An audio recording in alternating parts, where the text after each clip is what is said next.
Welcome to the Passive Mobile Home Park Investing Podcast with your host, Andrew Keel. This is the podcast where you can get the education you need to invest 100% passively in the highly profitable niche of mobile home parks. Welcome to the Passive Mobile Home Park Investing Podcast. I'm your host, Andrew Keel, and today I'm thrilled to have a new guest on the show, Mr. Dustin Wiskes. All right, before we jump in, I want to ask a quick favor. If you're enjoying this podcast, could you please take just a quick second and rate it or review it on your favorite platform, wherever you listen to your podcast? It means the world to me and helps us reach more listeners. So thanks for doing that favor for me. All right, let's dive in. Today's guest, Dustin Wiskes, has an inspiring journey in the mobile home park space. Dustin works full-time as an engineer and began investing in mobile home parks back in 2021. His first deal was a 28-space value-add community in western Wisconsin. Since then, he's grown his portfolio to 9 mobile home communities with approximately 275 lots, all within the home state of Wisconsin. Dustin, welcome to the show. All right. Thank you. Thank you, Andrew. Big fan, as I mentioned there, and longtime listener. So look forward to chatting with you here. Awesome, man. I mean, you being a Wisconsin fan, we talked a little bit. I got my Travis Kelce jersey on today. This is not a Green Bay Packers jersey. So it's playoff time. I know. It has arrived. So all the hype is starting here. I mean, the Chiefs just have such a team. It's going to be hard to compete. But anyway, we always are hopeful here in Green Bay. You know what I mean? Hey, we got a pretty good chance. Yeah, you got a chance. You got to be in it. So that's awesome. Yeah. Well, Dustin, would you mind just starting out by sharing a little bit about your story and how in the world you got into investing in mobile home parks? Yes. As you mentioned, I started in 2021 with mobile home parks, but just prior to that, I was actually pretty confident I was going to just be buying like duplexes around the Green Bay area here. My good friend of mine kind of got me involved in that, helped me get started. And I thought that was actually going to be the clear path to, financial freedom and everything everyone hopes for in that regard. My wife and I did, kind of go down that path for a few years. And then, just like anything else, it wasn't scaling quick enough and wanted something, we could maybe manage remotely someday because, again, just we always would, if you invest in something, 5 minutes down the road, you're always going to be inclined to be the guy to go fix the issue or what have you. And I was doing that nonstop. So needed to kind of pivot. And I don't really know, I think maybe it was like Bigger Pockets or something like this back in that time where maybe Brandon Turner or it was somebody in that space that was talking about mobile home parks. I'm like, I was just like following what, smart people are doing there. If they think there's something there, I might as well, pursue it. So yeah, I took Frank and Dave's boot camp 2020 timeframe. I actually had to go look that up to see like back in my old email archives there when that actually was. So it was like mid 2020. I was like, okay, that's COVID. That's the COVID year. Was COVID. So I think was it in person or virtual? It was it was like maybe one of the first virtual experiences, which was fine because I wasn't like trying to go jump on a plane if this thing wasn't going to be for me.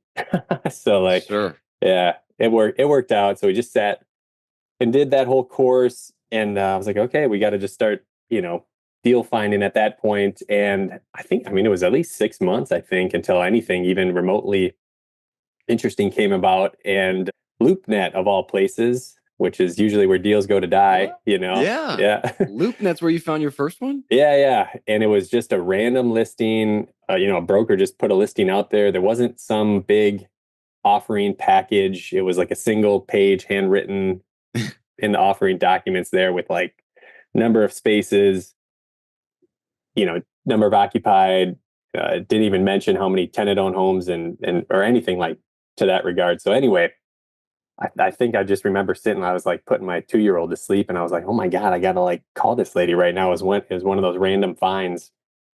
And I must've got her before, the rush of other people try to get a hold of her. And I got, her to send in an offer, basically for me there. And that's how we ended up getting that one. But that had a lot of hair on that deal in hindsight. I was willing to look past anything to get the first deal, but it was like, it was one of those classic ones where it was like master metered electric. Yeah, the previous owners they were telling me when I met them, they were like going around with, a notepad and paper, getting electric meter readings every month and billing it back. And I'm like, this is wacky. Are you sure Jeez. this is like the case here? And they're Normal? like, oh Yeah, is yeah, this yeah, normal? yeah. And actually, I was almost going to kill that deal because I was like a little nervous at the time. I'm like, everybody tells me not to buy something like this. I just took the boot camp. They said you got to be really wary of this, but we did it, and it worked out that I negotiated like a credit, and then within a few months, I had all new. We got that converted. It actually wasn't that big of process, and I got money at closing to basically help remedy get Nice. that all taken care of there. But it was your classic value add. What's that? Do you have to install a pedestal at every lot? Yeah, Like yeah. around like $1,500 a lot, maybe more to like, That's about right. Yeah, yeah. High five. and then then you have to get the main line over there Yep. from So they went. from the transformer. You're correct. Yep. They had to. There was a study done. Luckily, I don't know if this is the case everywhere, but it was somewhat of a more of a local utility provider, not one of the big national brands Okay. that's all over the place. So they were fairly Mhm. easy to work with. Oh, And good. don't quote me on this, but I think they were offering basically to help me out because it was aging. So I was able to kind of like get on the phone with some of the guys in charge of how much the fees were going to be for them to put in their new main and then trench in all the laterals and maybe add a transformer. But yeah, it was a hefty price, but I tried to estimate that ahead of time there and get some credit at closing. It wasn't completely, I still had to come out of pocket some, but I was like, oh, this is Yeah, worth it. it's a brand new, win. brand new electric for. Was it septic and well also? Nope. That was all city utilities there. Nice. Formerly septic and well, but prior to me purchasing it, they had converted at some point in time. Man, I think they negotiated because there's a water tower actually like almost in the park Hmm. for the city. So like when the city put that up, they needed a easement through the park to get to the new water tower. The park had to give up a lot. That's what it was. The park had to give up a lot, but then the city actually put in like a new main in the park as a part That's of a that. I good was like, oh trade-off. I my would say God, what? that's a I, pretty good trade-off, I'm trying to get that instead. everywhere. Yeah. Yeah. Yeah. That's awesome. So that was the first park, 28 lots, Yeah. and you took the boot camp beforehand, so you had the due diligence handbook. I mean, what Yeah. what type of mistakes did you make on that first deal that, moving forward you've kind of learned from? Yeah, I guess I would just say I didn't go through the due diligence handbook probably as well as I should have. I mean, I tried to do the main ones. I got I got an environmental study done. In hindsight, I probably should have got a more of a proper survey done to kind of see some of the boundaries because I think that those got actually a little tight. When I first got started, I was cheap and I didn't have a lot of money. So I was doing the Hmm. boundary surveys at the beginning. Yeah, And I learned a few years ago that like the Alta surveys are worth their weight in gold sure. because they point out all Mm. the underground utility lines, not only the boundary issues and the title issues, but the underground utility lines is just a huge benefit in my opinion. Like we had gas lines that were going under some homes and we didn't even know about it until we got to the refinance point, and then the agency lender required the Alta survey. But I just Okay. think, you know, I just think the Alta is worth it. But I know on some smaller properties, it's like, hey, this is never going to be like an agency quality park or an agency loan type of deal. Why pay the Yeah. extra money? But yeah, Yeah. something to think about. This is no, that's the reality, and that's actually for the most part my whole portfolio there. They're all smaller deals. I mean, what's the average? I don't know, anywhere from smallest deal, smallest park is like 12 up to biggest one's like 54, and there's everything in between.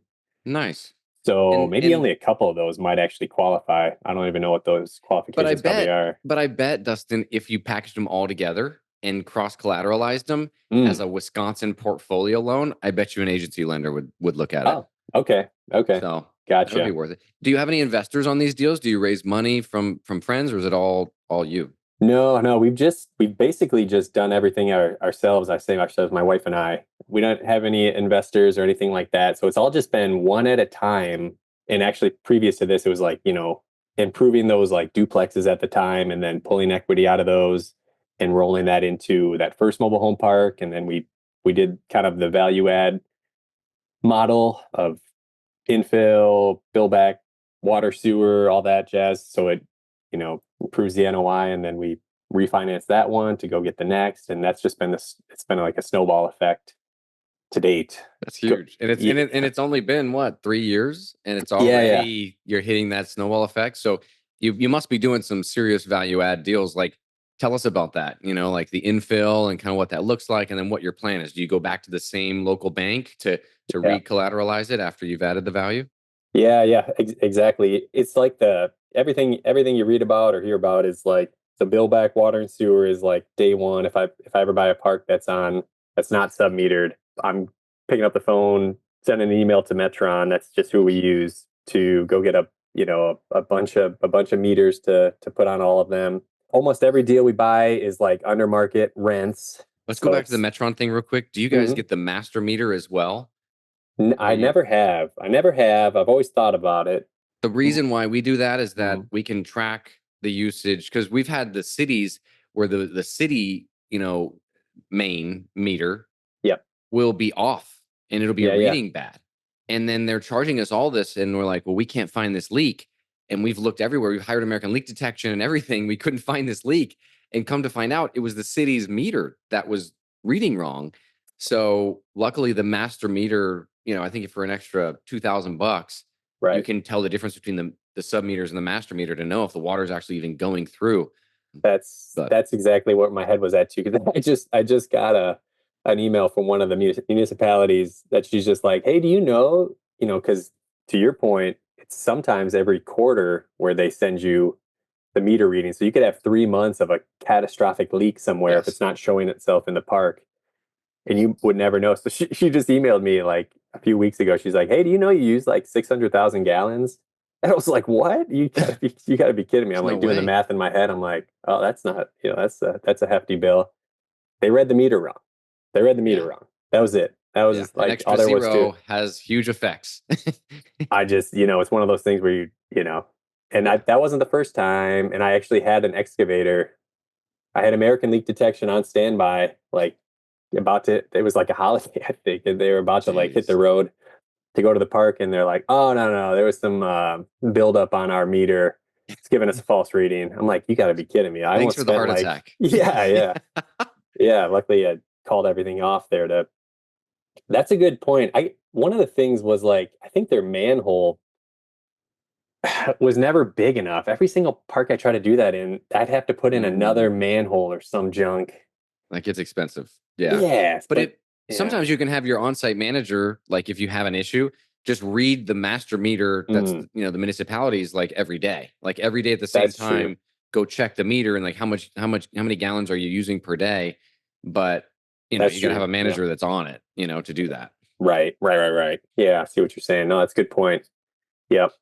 Yeah. So what do you think, Dustin, has been like the toughest hurdle for you, from going from that first park now to 9 parks, all in the same state, which is awesome. What's been the hardest part?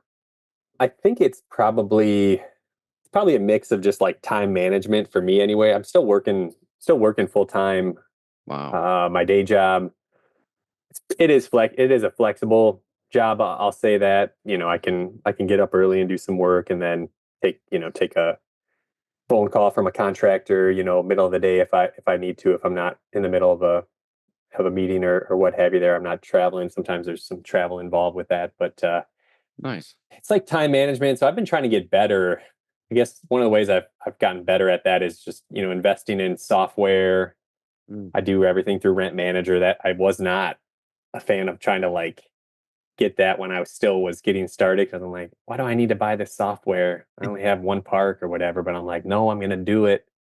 If I'm going to scale this kind of eventually here, it's going to make sense at some point. So that's been helping. Do you use it for the accounting side as well? I do. Everything. I do. Yeah, but I was doing that myself for a while. Only recently I hire someone to kind of help me with that, the bookkeeping and some other functions in Rent Manager, because I'm trying to switch everything over to there, so I don't have bunch of different systems. So now I'm on the phone system through them. Metron obviously integrates with that.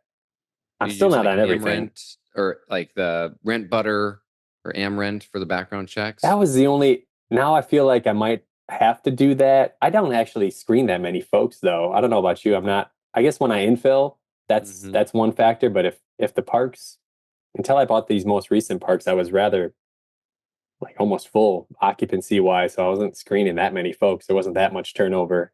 So I was just doing one off, Yeah, here and background there. checks on folks. But maybe which one do you use? Are you on the We use RentButter? RentButter now. Okay. And it's been pretty good. Yeah, we've had good success with it. But we were on That, AmRent before then. oh, okay. Was RentButter, you got to pay like basically an integration fee and then they bill that right to the tenant there, the applicant maybe? I'm not sure how that works. Man, it's been a while since I've looked at that, but I think it's That's all right. I think it's like per park. Yeah, I don't know exactly. I could get back to you on that. No, I'm pretty sure I've pinged a couple emails to some folks on that. So anyway. Yeah. So let's talk here. So you're up to what, about almost 300 lots. Mhm. You managing it all yourself, just you and your wife?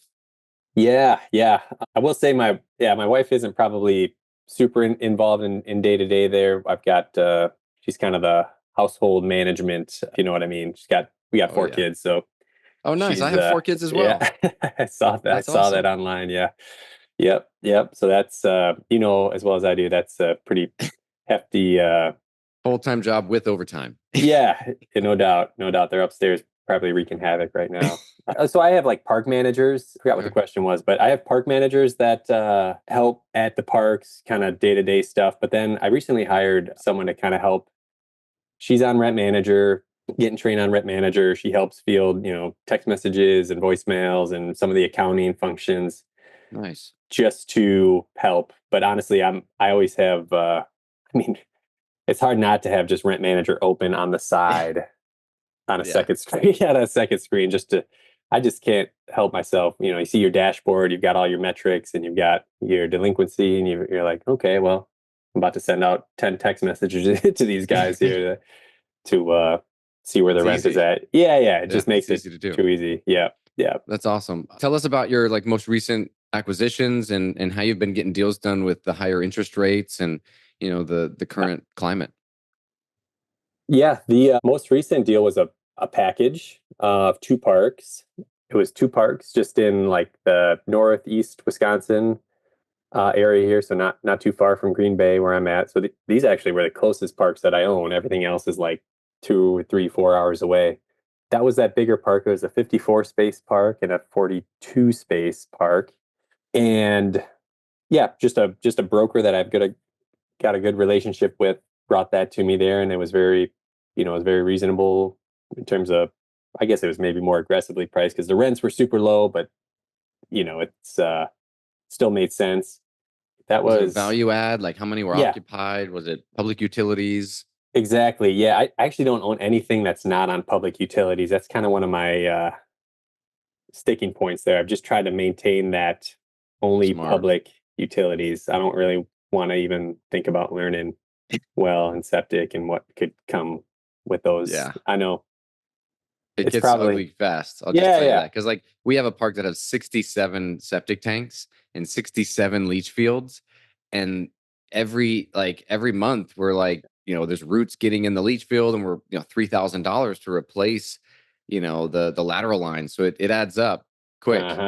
Yeah, I'd get pretty nervous about that myself here because like you said, one thing goes wrong on that and all of a sudden you're in a pickle there. Yeah, these both were value add parks mostly because the rents were like 220 lot rent, 245 in the other park. So it's like they just never kept up with, in kind of a long time owner, never kept up with the standard rent raises. And so that was a clear, indication you don't even have to be an expert on like the area. You just said, that 220, like nobody's at 220 anymore. Yeah. Same with infill. I think maybe 75 out of 90 out of the 96 occupied in that package there. So Nice.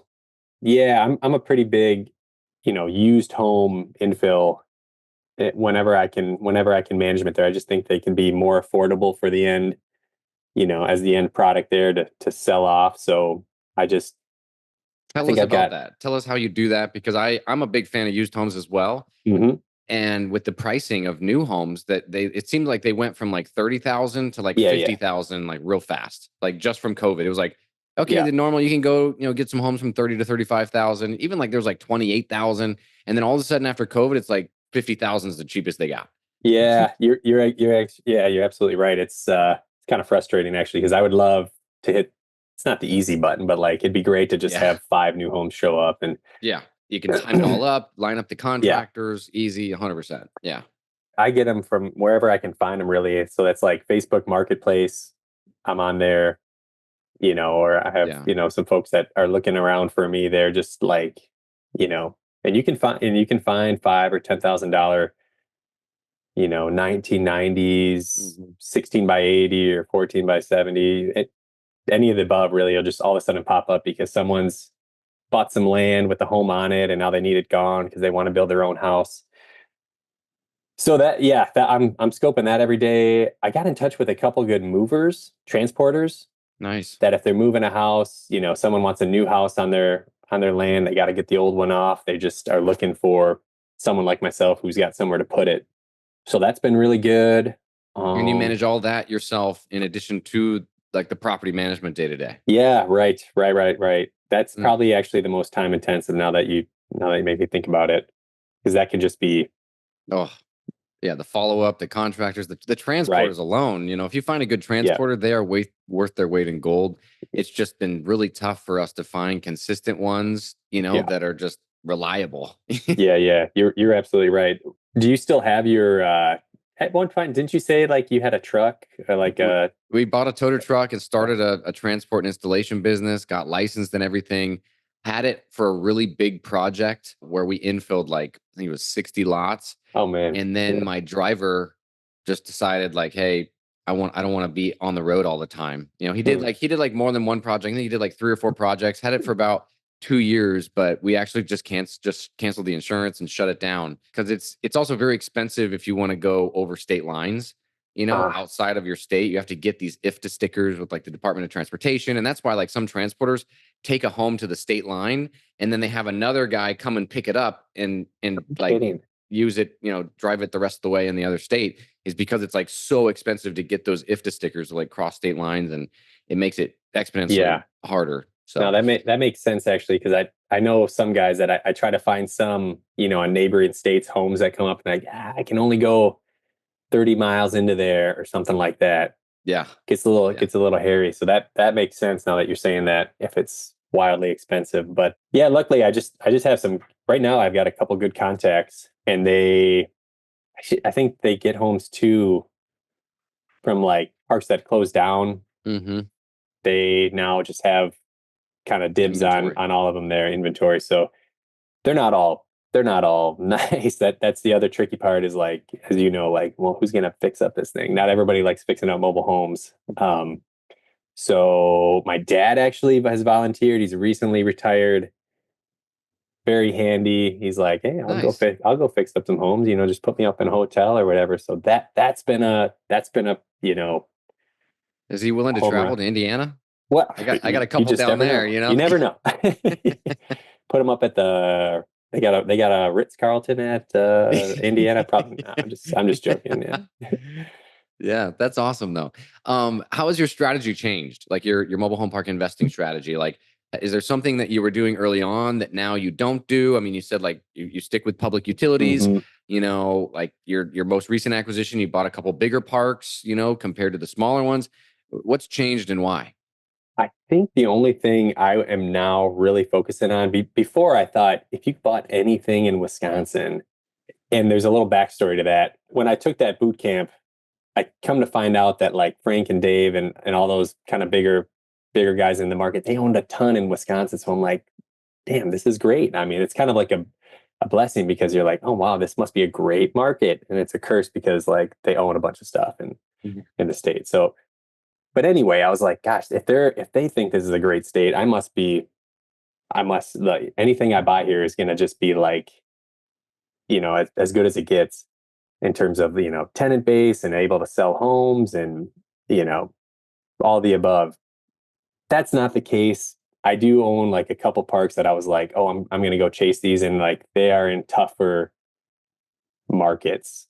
It's just not as like there's not as many jobs, so that is, there's these couple parks I have in mind here. They just have more delinquency if I were to compare it to these other parks, and I can't sell homes nearly as much. I have to sit on them or like heavily discount them, which is fine. They still sell everything. Everybody still pays eventually. It's just like clearly markets matter, and And you don't even is it smaller markets, or is it like a part of town that's a bad part of town, or what is it? No. It's just smaller towns. It's just like, 1,000 people towns. And then there's the next closest city is only 20,000 people, like where where like a Walmart is. So it gets really tricky. Those are the ones where you can get the best deals, right? You're like, oh, this is a 12 cap. This is going to be, how can this not be a home run deal? But, we own a park like right in urban Kenosha.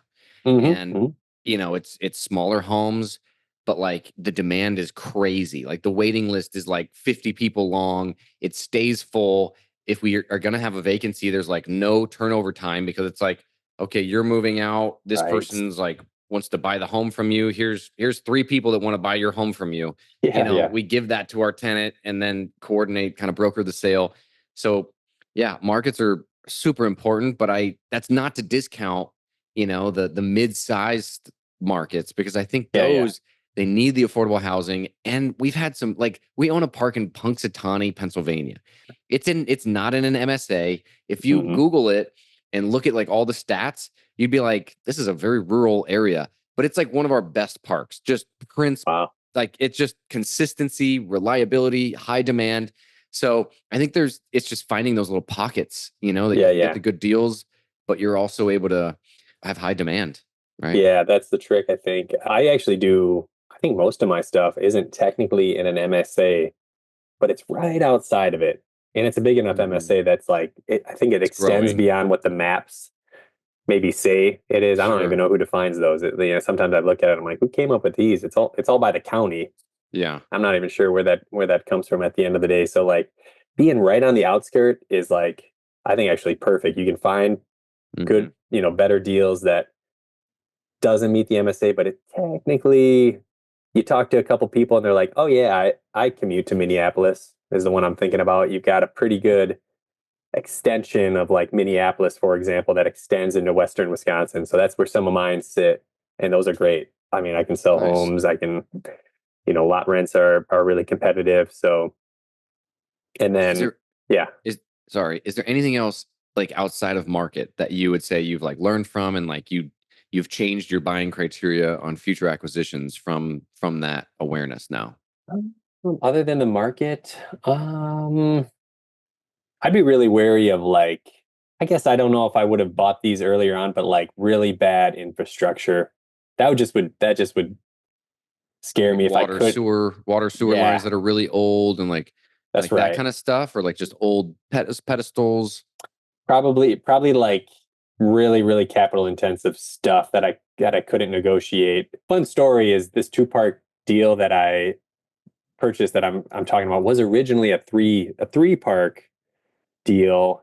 The 3rd park, however, was like riddled with Orangeburg, and I just couldn't stomach even thinking about what it would take to do it. And a good friend of mine ended up actually making sense of like the numbers and negotiating some price reduction and stuff at closing, and he was able to kind of like make it work, which was great. But I was like, that just ain't for me. I just that that gets me a little out of my comfort zone. So I pay a lot of attention to like, and spend a lot of time and money on sewer inspections, making sure there's no water leaks going into it there with old water lines and stuff like that.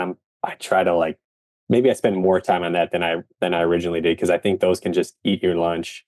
100%. And there's deals out there that look like good deals on paper and on the spreadsheets. But then when you start looking through the due diligence, I've had 3 deals under contract in the last year, and I look at them and I'm like, okay, there's obviously a large water leak here. So I'm talking to the broker. The broker's kind of telling me what I want to hear. And then I talk to the seller. Seller's kind of telling me what I want to hear. I talk to the contractor. The contractor's like, oh yeah, I told the seller 4 months ago, he needs to replace all the water lines in here. He has like 6 leaks. And then I take that back. I'm like, bro, I'm like, hey guys, you listed this thing 3 months ago, like right after you got that information. Like, what's going on here? And then they send over the cancellation of contract. So it's like there's people out there trying to get you to make a bad move. And if you're not careful, that's a 6-figure mistake if you don't identify that beforehand. Yeah, it definitely can be. And this was like, this one in particular that I'm talking about there. I don't know what the bid actually came back at, but I think it was in the hundreds of thousands to remedy this Orangeburg. If you're going to do it in one move or whatever, replumb the whole park there. And it's like, who can? Yeah, if you don't know about it. The one park in Kenosha that's in like very urban Kenosha had like a run of Orangeburg in it. And like basically when we found that out, we're like, oh, we should probably kill the deal, but let's just get a quote to see like, hey, what's going on here and how much it would cost. And we got a quote, and even it was just like a run of, I think, 20 homes, and it was going to be like 150,000. So luckily we were able to get a repair credit for that. But if you don't know beforehand and you buy that, and then that's your investors are going to be pretty upset. Well, you don't have investors, but your cash flow is going to be gone. Exactly. Are you going to, did you guys already do that repair? You're going to wait till it makes more sense? We haven't. That's the thing is it's Orangeburg, and there was like some, not puddles. What are they called? Some like bellies in the line. Yeah. But it wasn't like causing any issues right now. And it's like the middle of winter. So if we do it now, because we just bought it a few months ago. So it's like, if we do it now, it's going to be more expensive with the ground frozen and everything. So we're going to wait and do it like spring, summer. But we got the contractors lined up. Went into the city and looked at the permits that have been pulled like the last year and found some contractors through those permits of who's done like major infrastructure work, like utility and sewer line infrastructure work. And that's where we found this contractor. So that nice. Yeah, I guess if it's not so is that your mentality there? You're not going to wait till it fails to do something about it. You're going to just like bite the bullet. We did it. We got the price reduction. We got the repair credit. So like, we're just going to get it done because it's only a matter of time. It's literally the Orangeburg is like paper mache. Like have you ever seen it? Like I've touched it and picked it up and it just like disintegrated in my hands. And I was like, how has this been in the ground? Like, it doesn't make any sense. I've got the sewer camera video that I took of the one I'm describing there. We could pull it up for the viewers if they wanted to see what it looks like in real time. It's pretty awful. That'd be cool if you can share your screen. I don't know if you can. I'd have to search. I didn't prep, but don't worry about it. Don't worry about it. Then, next time. Yeah. Put it in the notes or something. I'll like link it to like Dropbox or something. That'd be fun. That'd be fun if you want to go down a dirty Pittsburgh sewer line. Who doesn't want to do that? Who doesn't want to see what that looks like? Yeah. So if you were going to passively invest in a mobile home park deal with like another operator, what would be like the most important things you would like look for before, wiring the money? Well, I preface this. I never have done any sort of like LP stuff, but if I were, I think I'd ask like the classic, have you done this in the past? How many times? Like, what's your prior results? All that normal stuff. But for me, I'm just like, I just would want to like try to talk to whoever the, GP is there face to face and just try to get a feel for like kind of person they are. I don't know. Is this guy going to like screw me over? Is he going to be someone, is he someone I could actually see myself like sitting down and having lunch with or something like that? I'm not saying you got to be friends with the guy, but I feel like you can just tell a lot from that. I have a hard time trusting folks who just, big talk, they talk nonstop and they just, they're in the pitch mode and salesman type scenario there versus like, well, here's what we're offering, if you're interested, you can invest type of thing. I think that's where I would it's more of like a gut. It's more of a gut feeling. You don't know, you can see their prior results, but yeah, it's crazy to me how many, like I would say like 90 to 95% of the investors that have invested in our deals, I haven't ever seen. They're just, oh man, yeah, they're just like wire the money and take it, which is like terrifying because like sure. Like what you're saying, I would do the same thing. I want to talk through the deal. I want to talk through like the value add and kind of the plan and the time frame. And most people are, I've had people fly to Florida to meet with me before they invest with me, and like we sat down and had coffee. But most people they don't do that, which is crazy. But I agree. I Well, think that's a good way to kind of get to know somebody. yeah. I mean, that's for you though. I mean, that kind of speaks to you, almost like your reputation and what you're doing on here. Because to be honest, that does go a long way in my head. I don't know. I just get when I see you, like, listen to you on interviews and see you on Instagram posting stuff of your family, I'm like, oh, this guy's got values. He's not just out here hustling people and stuff like that. Or he's an incredible actor if he's doing all this for show. And I he's appreciate running that. off with his 4 kids and his wife to some, after he takes my money. I don't think that's the case. So like, that's what I would look for. I'm just not. I would have Yeah. such a hard time finding someone, searching them out and being like, oh, this guy buys mobile home parks. Some like no name, or I just see the company name, not the actual Yeah. operator. The person. Yeah. Yeah. That's what I Well, would say. yeah, I appreciate that, Dustin. I mean, I think there is something to be said from that, like just people with values and just very transparent, like you are, just very, hey, this is what I've learned. I'm trying to help other people and Yeah. you're able to still build that passive income and build the dream, right? Of being able to work from anywhere That's the technically. dream. So That's the dream. Yeah. I'm hoping to do that one time. Like, I mean, I don't know if I'll ever get to the, where you kind of went down the path of, I was going to ask you that, like, in hindsight, you've obviously done you've owned them yourself and built the portfolio yourself. You went on to take on investors, buy bigger deals, expand. Is there ever, like, in your head, would you ever go back to be like, oh, would I ever, I think I saw you said you own like 3,000 lots or something like this. Would you ever consider, like, should I have owned like 500 and had like some just myself? Or you? I still think, no, that's a great Yeah. question. That's probably the best question I've been asked on this podcast. I think there's been levels to this. And Yeah. there's been like 3 times where we've like hit a ceiling Mm. and it was like the wheels are falling off because it's growing problems, right? Growing pains. So we would Yeah. grow into this and we didn't have the team to support it. And we would have like this like breakdown of Mm.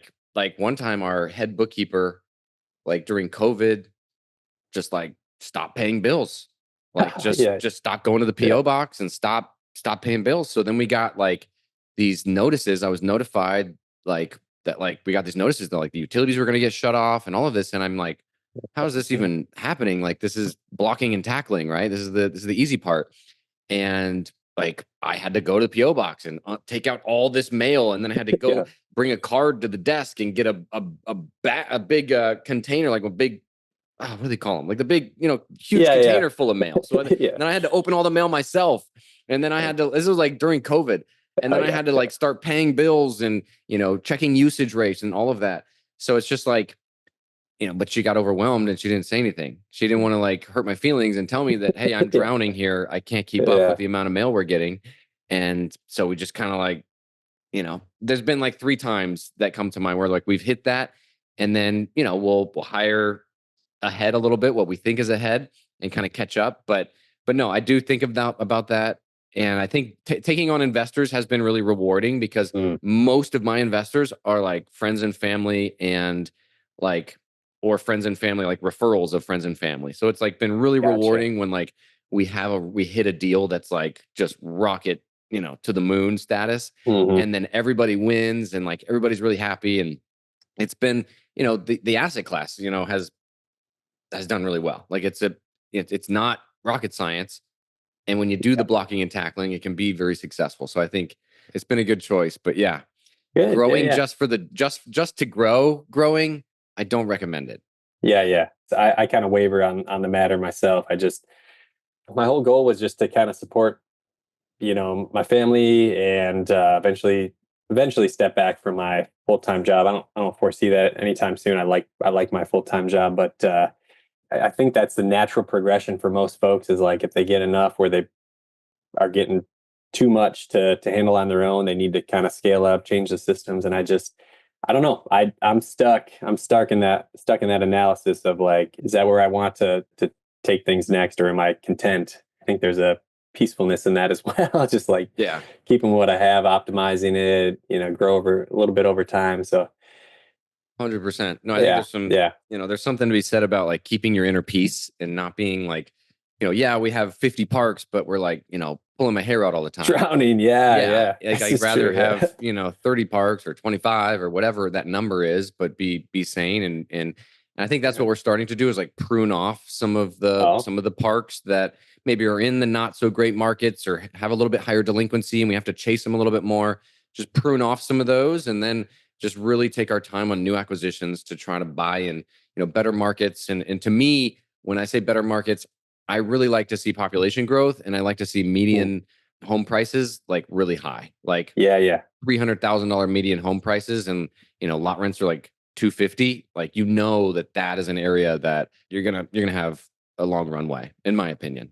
Yeah. You just use best places for that I generally, and you got actually a have couple been other using places. Zillow, so I'll just Oh. Google and I instead of using like Kenosha median home price, I'll go zip code. So I'll be like, Oh. okay, this zip code inside of there, I'll just Google whatever the zip code is, and then I'll type in median home price Zillow, and then it'll usually pop up right at the top, what the median home price is in that zip code, and that's like a more I like that. more specific area, specific, more accurate number that's constantly updated. So Ooh, I like that. That's good. That's what good. I've I never used. even thought about that. Yeah. I definitely have Zillow, but I didn't zoom into like zip code specific because Another thing that could that change I've too. Yeah. done that I've found a lot of help in, and I actually found this at a mastermind, a self-storage mastermind. But if you go to City Data, the website, City Data, I think City it's data. city-data.com. Okay. It's another like census kind of website. Yeah. And Yeah. you just they have like a ton of information on like zip codes and areas. But in the zip code, do Command F and type in poverty, and it'll bring you right to the poverty rate of an area. And if the poverty rate is like over 15%, like that's something we stay away from, because that alone, like there's some markets, like I see deals in like Mississippi and Alabama all the time that look like really good deals. And then I'll look at the poverty rate and it's like 33%. And I'm like, oh my goodness, like that is the delinquency problems and everything. Like I would not want to mess with that. I'm super curious. The one, the park I mentioned that's really hard to sell homes. I'm dying to go look what that rate is at. I would suspect it's higher. I suspect it's all correlated, like you said.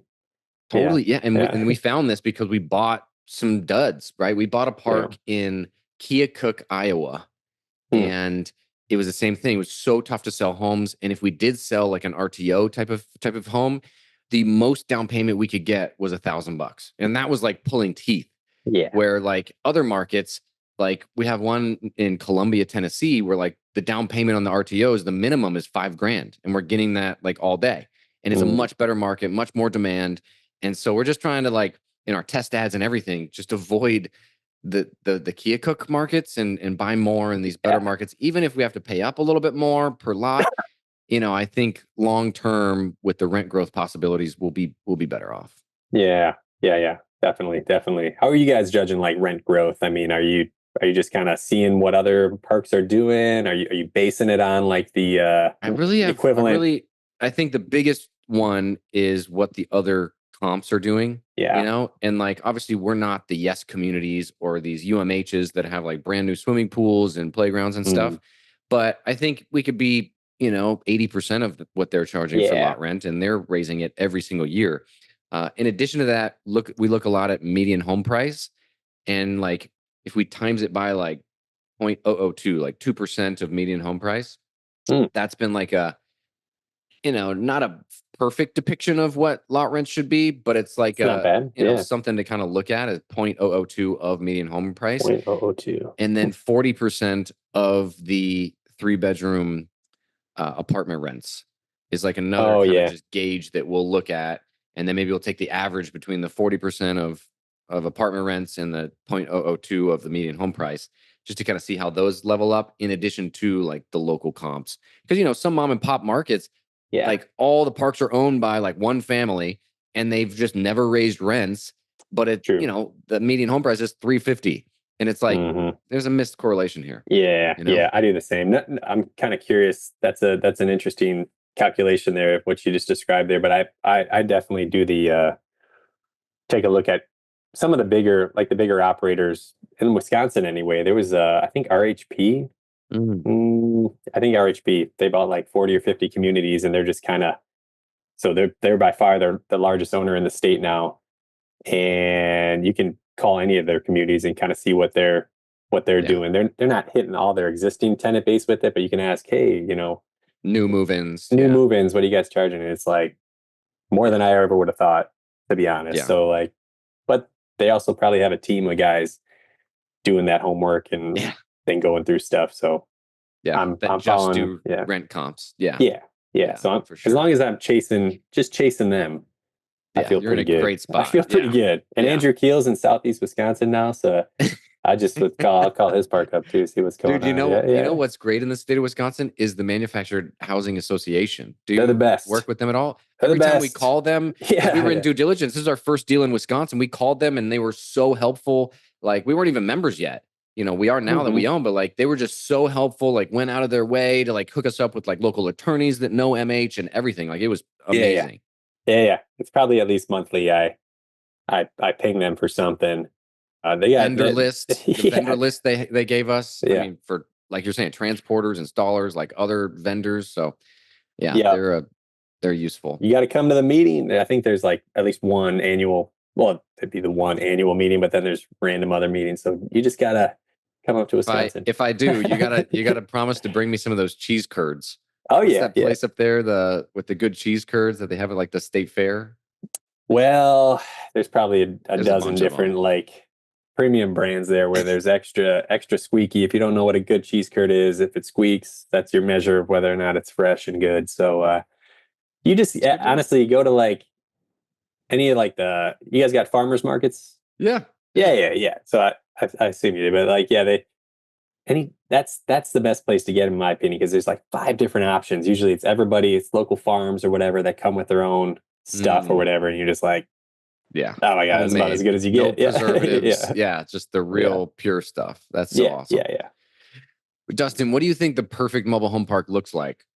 Just for me, it's definitely on public utilities for all the reasons I already mentioned there. And then I think we already hit on it, but I'm a huge fan of everything just outside of even outside of a normal MSA. If it's on the outskirts, right on the 30, 40 minutes from the city center. Any smaller neighborhood, because that's where everybody lives. Everybody, like, well, for me anyway, like a lot of my tenant base, that's where like they want to live. They could have the option to move closer, but it costs too much. So they live right on the outskirts. Yeah. Still easy to commute, still has all the amenities. You can still get towns that have, Walmarts, even if they're not right in the MSA there. I mean, I actually use that as a pretty good measure as well. Is it like 20 minutes from a super Walmart? If it is, again, those guys got teams. Those guys got teams sitting in the boot camp. Frank talks about that. Where's the nearest Sonic? Where's the nearest Walmart? There's something to be said about that. Walmart's got a whole floor dedicated to like, is this a good market before we spend all this money here? So like, you got to believe if you're 20 minutes away from that, they did the research. There's demand, there's people, there's some growth. So that's what I'm scouting for, is just stuff not in the big cities necessarily. I think you actually I'd be interested if you get like a hard time dealing with any like the city in Kenosha. Kenosha's pretty big, but then again, it is outside of like really big stuff, Milwaukee and in Chicago and whatnot. So that's probably okay. But like, I just shy away from, I love like cities with 5,000 people or 10,000 people or whatever there versus like 50 plus. Anyway, we have a park in Roseville, Michigan, which is like very close to Detroit, and it's very, very urban, very dense.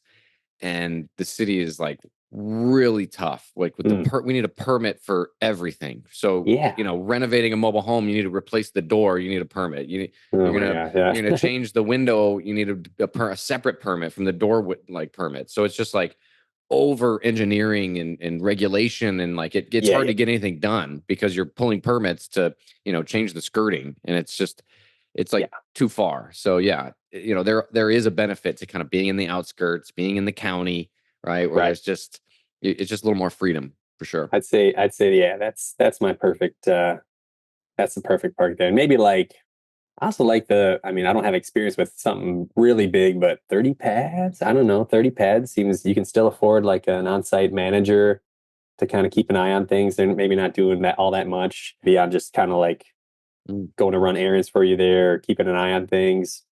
Still allows you to Hey, pay for snow plowing and all the normal operating expenses. And you still make a good, it's still a healthy kind of property there once you kind of get the rents to where they need to be and do all the submetering and infill and stuff like that. So that's where I've kind of lived. That's like my little that's what bubble your there. comfort. That's your comfort zone. Everybody's That's coming good. for him now. Honestly, like I Yeah, feel it's like getting more even competitive for those yeah, smaller yeah, ones. yeah, Under 50 lots used to be like, where yeah, there's huge opportunity. I still think there's huge opportunity under 50 lots, big but time. like, people are catching on, for sure. Yeah, So 100%. that's awesome. Yeah, Yeah. I would say like direct bill, over 100 lots, but I like that you're just like, all right, I'll take my bite-sized little 30 lot park that is quiet and, they kill it. I mean, they I don't know kill what the it. scale. Maybe Yeah. that's different. That scale of killing it is different for everybody. But like, Hmm. you do a little bit of value add. It's not even that much. You infill a few homes, you raise the rent a little bit, you submeter, and it's like, whoa, this thing was a dog, and now it's. Yeah. I Looks mean, it's like, so much oh, better. And yeah, yeah. yeah, yeah. This thing's actually kicking off some cash flow. Everybody's happy because I'm able to reinvest some in there. Yeah. So That's cool. yeah, I think that's the secret sauce for me. Yeah. Awesome, Dustin. What's the future look like for you and your company? Like, you still looking to buy more? You're looking to take on money from investors? Kind of what does that look like? Yeah, I think I'm gonna I think focusing this year on like optimizing what I've got would actually be the best use of my time. And that's kind of where I always go back to is like, what's the best use of my time? I feel like it's that's the limitation for me anyway. It's just like I got so many hours to kind of get some stuff done. And as soon as I chase the next deal, all that stuff kind of gets put on hold. I mean, you know that. So I think this year is I've got a bunch of homes I want to infill to one of those new parks that has like 15 or 16 empty pads. So like I've already got like 5 of them on standby. They're just kind of sitting there now waiting to get set up in the spring. I feel like if I could again push stuff like that, I think I'm going to get kind of the biggest bang for my time essentially there. So that and in the future, I don't know. It's more of like I think you got to reevaluate. If, or I'm pretty much I think at the point where it's like what you said, like one of those inflection points where it's like I think I need to maybe hire out more, figure out a different way of doing things if I want to keep going beyond. Maybe I could do one or two more parks in the current kind of Yeah. systems I got, but that's where I think I'd hesitate a little bit unless I figured some stuff out. So trying to figure that out as I go there. I don't think I have any dream of like taking on investors right now anyway, but yeah, that's just my latest Yeah. Yeah. thought. Where you're at with I'll things change and it you're, tomorrow. I'll rethink it when I'm like walking the dog tonight. Like, you know what? you know what? That's I similar, ain't should. you? No, I totally, Yeah, I, yeah, I totally relate. yeah, And yeah, I grew up with like the buy and hold mindset. Like I'm going to buy, yeah, I'm going to refi, I'm going to hold these things forever. I'm never going to sell. And I think when interest rates are really low, yeah. that makes a lot of sense. But, as interest rates have gone up, I think it makes more sense to kind of prune off, sell a couple every year, buy a couple new ones every year to Mm, kind of offset the taxes mm, and, just kind of keep moving, but kind of keep that threshold of having enough scale where you can have help, right? yeah. But not like too much help where like you're trying to like, hire ahead because, Mm, it's that's what has been right. tough for us is like I would hire ahead and then like all my cash flow was going to payroll. And it was like, wait a minute, like I need to have a life here. Like, Yeah, yeah, I yeah. need to take my wife on vacation or something. She's getting mad at me. I gotta have more balance, I gotta, We just talked about vacation. It yeah. comes up often in the house here, so You that's gotta a enjoy that's a big life, man. factor. Yeah, Yeah. yeah, You gotta yeah, enjoy yeah. life for sure. You nailed it. Yeah. Dustin, last question. What is the biggest threat in your eyes to mobile home park investing? I guess maybe if people like it would be self-inflicted, I think, by like ourselves as operators. If we just go there and just are like off the rails with rent raises and stuff like that, we're just kind of ruins the reputation there. It's always been, it's supposed to, I guess the way it was taught to me and the way I still operate it should be like the most affordable, unsubsidized version of housing. And it should be, and it can be. And I think it should continue to be so, because that's why it's so good. Everyone, who's just, needs that affordable place to live, and you give them all the value of having a yard and a 3-bedroom, 2-bath home and parking spot, maybe a garage or whatever right in front of the house. That's like a sweet deal. Like if we ruin that by just jacking up rents and just getting carried away with it and stuff like that, and try to compete with whatever you want to say, the other markets that are out there in apartments and condos and stuff like that, I feel like we would just like probably shoot ourselves in the foot, or so I think as long as we're just like reasonable with just like staying the most affordable product in town, I feel like that's the best thing. I feel like it's never going away. It should just be here, forever at that point there. So that's what if people are reasonable with it, it should fend off the extra regulation and stuff, because it is housing, right? It's not a triple net lease on a Starbucks, right? This is, you can't, there is people that live in these things full time. So I agree with you, man. Good feedback there. How could listeners get a hold of you or find out about you and your business, Dustin, if they'd like to do so? I'm on all the social media platforms there: LinkedIn, Instagram, Facebook. What else? I'm not on there all that much, but like you can definitely get a hold of me. And then my email is like it's Dustin@blazemhc.com. So just send me an email. That's cool. Cool. I'll put it in the show notes. And yeah, Dustin, thanks so much for coming on and sharing your story with us. Thanks, Andrew. I appreciate it. Thanks, everybody, for tuning in. Have a good day. Would you like to see mobile home park value add projects in progress? If so, follow us on Instagram @PassiveMHPInvesting for photos and awesome videos from our recent mobile home park acquisitions. Once again, that's @PassiveMHPInvesting on Instagram. See you there.